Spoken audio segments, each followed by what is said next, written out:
to the Totem Confidence Podcast. I'm your host, Ahmad. I want to thank everyone who have taken the time to download the podcast, to listen, those who have offered feedback, and who've shared it.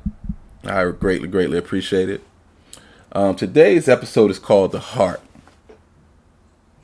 And according to the Enneagram, there are three primary types of intelligence that we lead with. We have all three of these intelligence, but one is more dominant than the other two. And you have what are called the body types or the instinctual types. Those are your type 8s, your 9s, and your 1s. And they sense things, like they get a vibe from people. Like this is my experience with the body types. I remember there was a mutual acquaintance. I have a type 9 friend, and someone new came around that I met, and so I was telling him, I said, "Yo, go check this person out. He's cool, And he was like, "Nah, something just off." Something just off with that guy, And then to come to find out, he was exactly right. He just got a feeling from him. You know what I'm saying? So it's amazing. It's a type of intelligence. My friend Jamil, who's a type 8, he was a taxi driver. He owned his own cab company for years. And a lot of times, me just talking to him, he would tell me he could feel when somebody got in the cab and didn't have any money. He just had this feeling, It's just mind blowing, the way they can sense things and pick up things on people's energy. So your 8s, 9s, 1s are your body types. Then you have the thinking types or head types, the 5s, 6s, and 7s, where we lead more so and filter things through the intellect. Me being a type 5 and thinking that's the only way to see things, I have missed out on a lot, because anything that you use in an extreme for an extended period of time is never good. And so, and again, in the Western world, we pride ourselves on thinking intelligence, intellectual intelligence. We really don't talk a lot about the other types of intelligence. Now, there's with the book Emotional Intelligence that came out, maybe about 20 years ago or so, maybe longer than that. Donald Goldman, I think that's the Daniel Goldman, the author, and that has kind of got some spin and some love, especially like in corporate culture. So people are more so now talking about emotional intelligence now, and we rarely talk about body intelligence. So what I want to talk to you about today, the way the episode is called The Heart, we're going to talk about the heart types. Your 2s, your 3s, and your 4s. I got a little experience with those because my wife is a 2. My oldest son is a 3. And my oldest daughter is a type 4. Now, I have struggled over the years understanding the heart types because I lead with intellectual intelligence.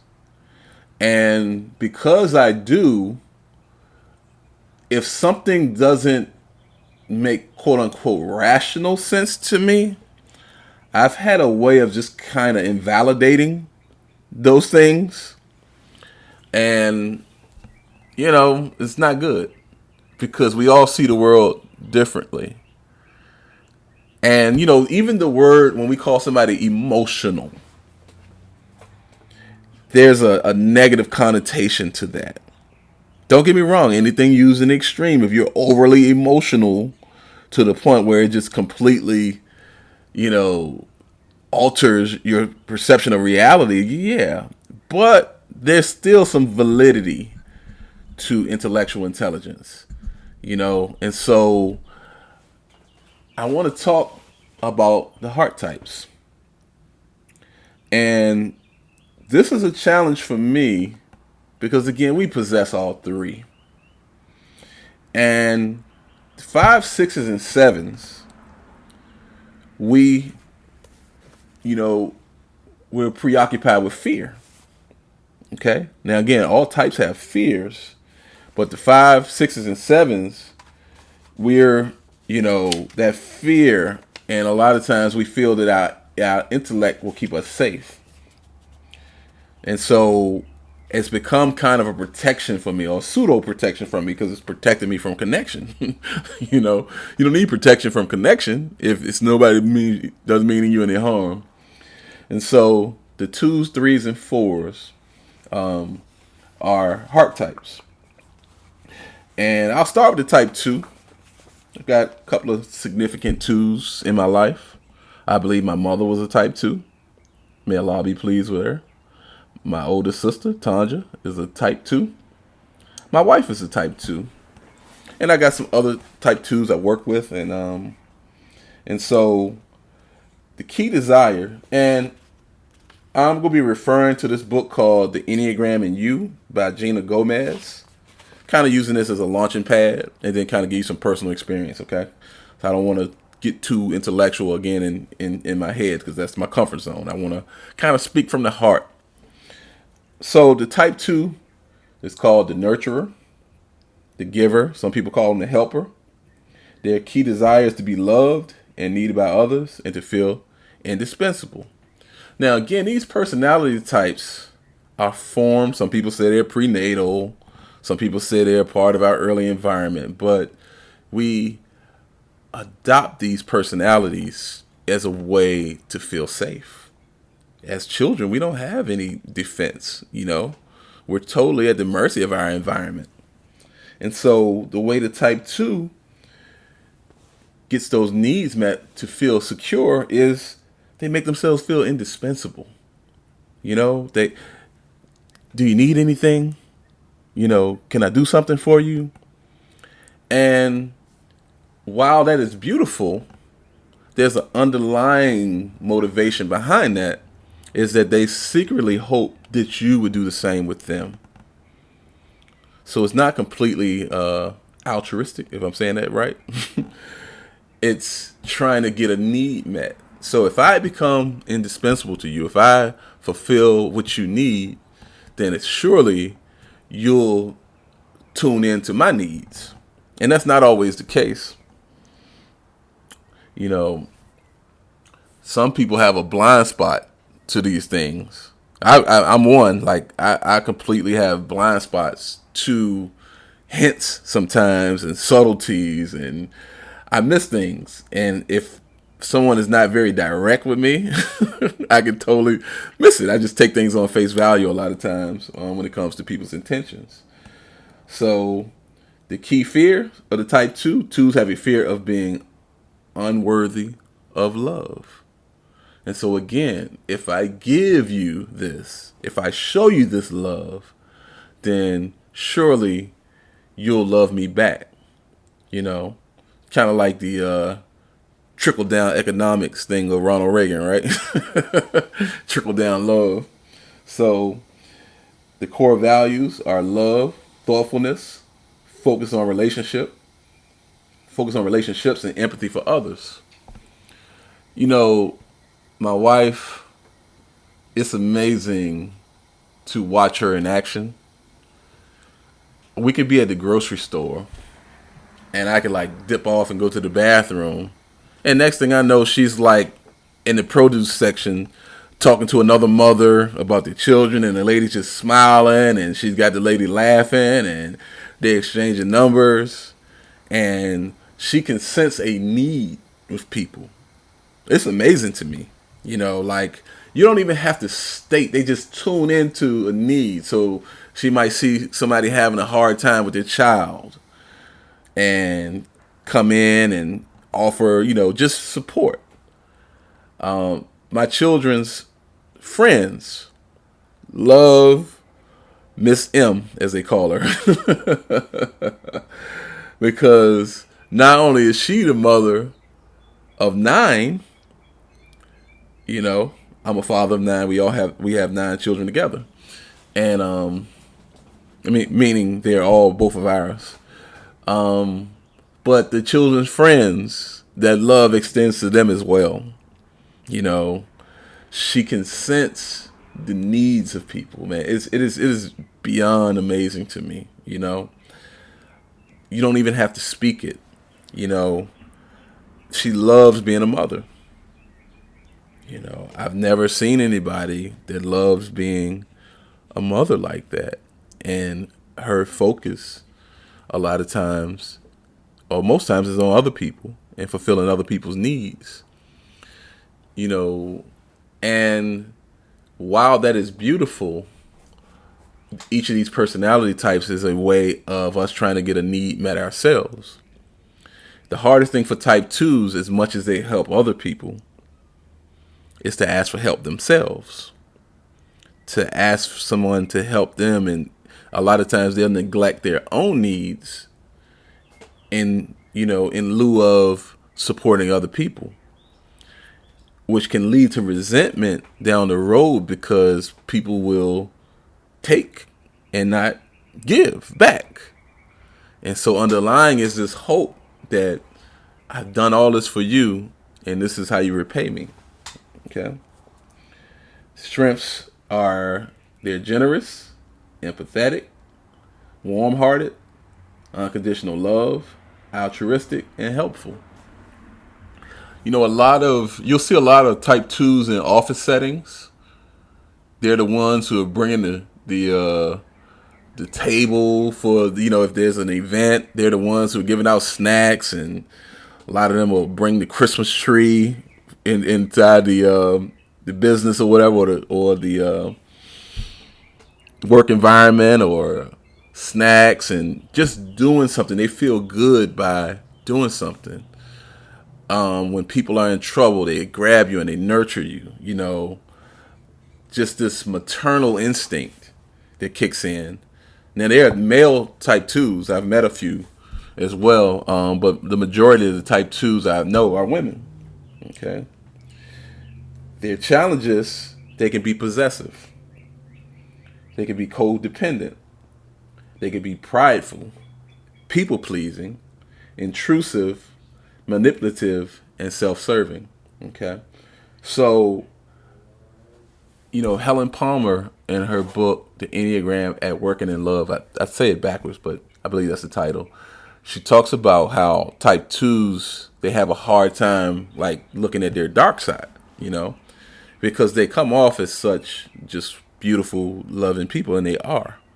But we all have a shadow. We all have a dark side. When 2s are not doing well, they can be manipulative. They can bend the facts and bend things to get their way. They can use flattery, to make somebody like them, because if I make you like me, then I'll be able to get what I need from you. They can be prideful.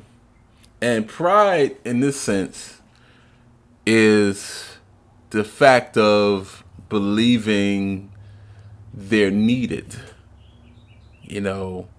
beyond their ability sometimes. So type 2s can just overextend themselves, and even to the detriment of their own mental and physical health.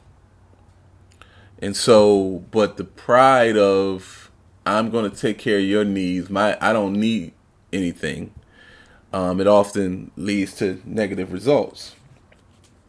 So, a lot of type 2s, again, you'll see them in supporting roles, although they can be in leadership roles as well. But you'll just see the 2s just give and give and give at work, at home. Now, the other side to the type 2, under stress, the 2 can go to and take on the characteristics of a type 8, where the sweet, smiling, warm 2 under stress can get very aggressive. They can show another side, where when their needs are not being met, when they're under stress, or they feel they're being taken for granted, like I read before, there's an iron fist under that velvet glove that they wear all the time. And so you'll see this sweet person become just boom, loud, and it can be, just challenging like that, you know. And then at their best, when the two is in a place of security, they can take on the characteristics of a type 4, which, while the two can always base their value on being connected with other people, when they lean into their type 4, they can be good on their own, doing their own thing. That doesn't mean they don't necessarily have to involve other people, but it's not that attachment that's normally there. And a good example of this is my wife. She likes gardening. She's planted a garden every year. Just doesn't rely on anybody else. It's just her, doing planning and doing those things. That's her own thing. That's very, very healthy for her. Another thing is she has a Cricut machine where she can make t-shirts. Again, this is something that she can do for herself. So the type 2s can be the martyrs. They have, a lot of them have this martyr syndrome where they're just going to die for the cause. Not like in a sense of like a martyr on a battlefield, but what I mean is a martyr for relationships. I'm going to just give my 110%, even if at the expense of my own health, And so the type 2s have a hard time saying no. A lot of times they take on more than they should, but they want to feel, significant and indispensable. They don't want to let anybody down in their lives. And so they have a hard time saying no. So those of us who have type 2s in our lives, and if this sounds familiar, the way we can help them is, hey, you sure you want to do that? Type 2s can be very, very sensitive, and they can take things personally a lot. And when you pride yourself on being, a people pleaser, when someone gives you any sign of disapproval, that can really hurt and cut them. And so, these are the characteristics of the type 2, and maybe we'll have some type 2s on here. If this sounds familiar, it may be because you'll see a lot of 2s, the stereotypical mother on TV, is, the neighborhood mother that's feeding everybody, that's the characteristic of the type 2. Okay. So we'll move on to the type 3. Type 3 is called the achiever. Their key desire is to be valuable, wanted, and successful in whatever they do. This is a 3 society. America, some people have typed America as a type 3. It's about success and the image of success. And not only accomplishing things, but looking good while you're accomplishing things. 3s just make just winning look so easy. Jay-Z, I believe, is a type 3. Michael Jordan, I believe, is a type 3. They just look good, and they get their sense of value from being successful. The downside to that is sometimes that's all they think people like about them is what they can do for other people. And so there's a feeling, an empty feeling there, that they only like me because what I can do for them. I think about the movie Paid in Full, one of my favorite movies, by the way. And the character played by Mekhi Phifer, Mitch, he's this big time drug dealer in the 80s, and they got the money and the chains and all that, and he's telling his partner Ace, man, I love the hustle, man, and he's saying, like, if I gave this up, would the people still, love me? Would the people still, because everywhere he went, people, hey, that's Mitch, and waving, and and he felt like if he gave that up, what would my identity be? So a lot of times type 3s, their identity is directly tied into the image of success that they put forward. And they put a lot of time and energy into that, not knowing that people actually can like them just for being who they are. They have a hard time believing that because, again, these are shaped, some people say prenatal, some people say during our childhood. And so the threes are the ones that could always get stuff done for the parents. You know, my oldest son is a type 3, and even as a little boy, we could give him something to figure out, and he would fix it. You know, like he always would figure stuff out. He would always make it happen. And so that can become so ingrained in them that if they don't feel like they can make stuff happen, you know, then they feel like they let people down, you know.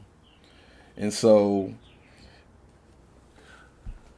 again, America being a country that we're big on people succeeding and making money, our culture actually feeds this. And again, there's nothing wrong with these things. It's just, again, when we overdo anything, that's when it becomes, you know, just harmful. The type 3 in stress can go to the characteristics of a type 9. And I've seen this with my own son, I hope you don't mind me sharing, where he's very driven. He's very big on having his own business, and he's very creative. But under stress, sometimes he just kind of can stop doing stuff. He just will cut off and just kind of go into this, kind of go into a shell, you know? And he just completely cuts off all of those things and just is low key and quiet. You know, I've seen him do this over the years, you know. I remember the type 3s want to be seen so capable. I remember I was teaching him how to drive. And we were pulling into somewhere, so he had to make a left, and it was some oncoming traffic there, and they were a little too close for comfort. And while he was making a left, I mean, these cars gained on us. So I said, "Yo, what are you doing?" And I just kind of like, you know, I didn't overdo it. But like, son, what are you doing? Do you see those cars? He got up, and when he pulled over. He took his seatbelt off. He opened the door. He got out, walked over to my side, opened my door. I walked over, got back in the driver's seat. He got in the passenger seat, and he never rode with me again. He got his license on his own. Because sometimes the type 3, if they can't, if they don't feel like they can be good at something, they'll just quit because they don't like to look bad, you know. So the security point is the type 6 for the type 3. You know, being that loyal person. You know, being that person where my value is no longer on what I do, but I'm present and I'm showing up for myself and showing up for other people. So type 3s sometimes, even though they're heart types, they don't necessarily look like it. They can look like head types. But one thing I noticed with my type 3 friends, they tend to, when something stresses them out, they need to vent, and they'll talk to me as though they're almost like acting out the conversation with me again. I've noticed this. I got several type 3 friends that do this. So when they're venting to me, they're like, yeah, and they said this to me, and you know I can't do this as such, and I told you such and such. I don't know why you would think such and such, and they just dramatize. And I just sit there and listen and let them get it out. So that's the type 3. So we'll move on to the type 4. And the type 4 is called an artist, the individualist, romantic. The key desires for the type 4 is to have a unique identity and a meaningful personal significance. Kanye West, I believe, is a type 4. I understand when Kanye West a few years ago, you know, went on Sway and said, I am Steve Jobs, you know, Like he wanted to be empowered. He knows that he's gifted. And the type 4 is like, listen, I create something that's so unique, and everybody needs to get behind that because I know I'm bringing something that nobody else has. I believe Michael Jackson was a type 4. Prince, a type 4. Kendrick Lamar, I believe. Again, I don't know this for sure. Andre 3000. Type 4s can be very eccentric, in their style, in their dress. Not always, but they're very big on style and not just being regular or being a plain Jane, or a plain Joe. They can have a flamboyant style to them. I'm a type 5, but each type has what's called a wing. And on the type 5 with a 4 wing, I have a strong 4 wing. So that side of me is very eccentric and don't want to be like anybody else. And my taste of music is just very vast. And I don't try to do what everybody else is doing, quote unquote. That's the part of me. My oldest daughter is a type 4. And she's very, very unique. She's the one that's on the theme song. She just has her own style. She just always had her own style of dress. And type 4s, again, and this word is used in a negative way, but type 4s can be very emotional. But they're good. Like once they express themselves, then they want you to be able to handle that, So the beauty of knowing these things is we can know when we're overdoing it, because the type 4 can sometimes just feel like they don't fit in. And again, sometimes we don't, but sometimes these are stories that we create for ourselves too. Okay. The key fear of the type 4s are afraid of not having an identity.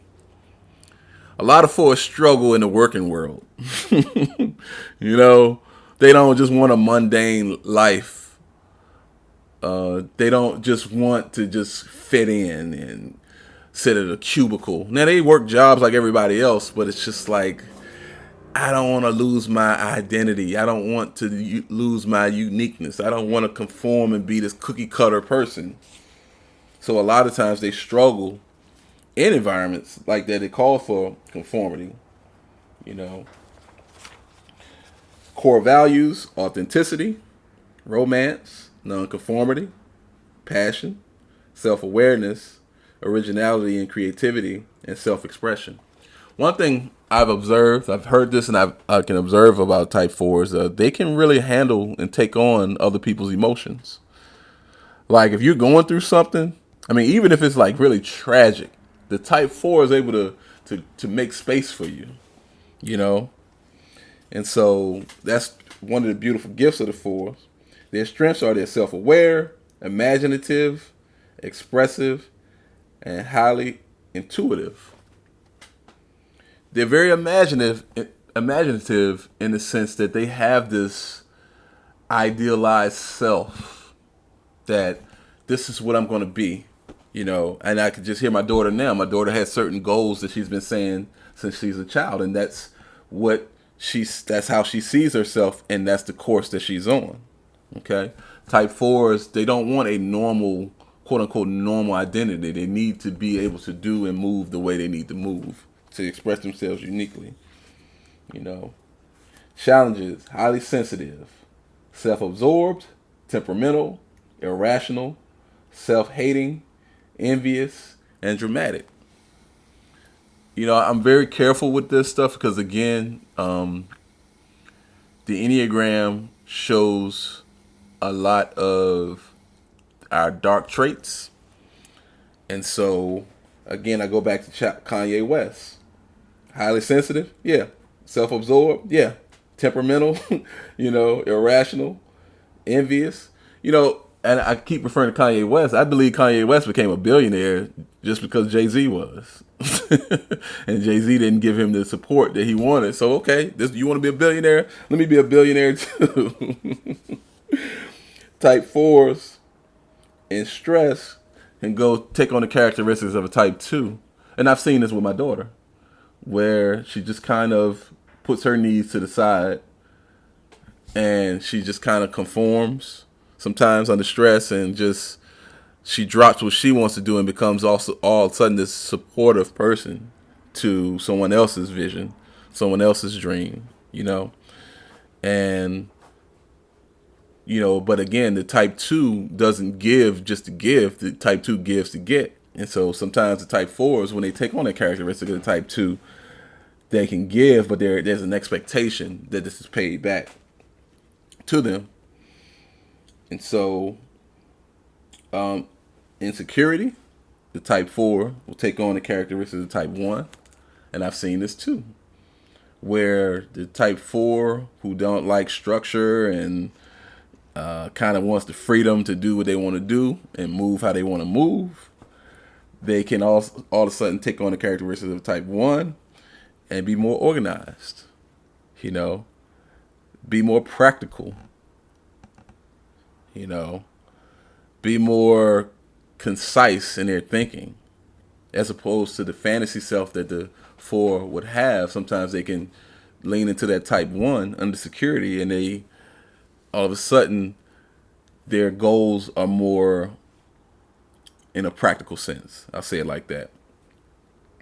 And so that's an overview of the type 2, type 3, and type 4, if it sounds familiar to anybody. And we'll go into more detail. It's kind of hard, to be honest with you, it's kind of hard to do this because I don't want to I don't want anybody to feel so bad or a sense of shame. And the feeling types or the heart types, they deal with a sense of shame. So I hope I did it some justice. Next week we'll go into the head types, and then we'll go into the body types. So hope this has been beneficial. Thank you for listening.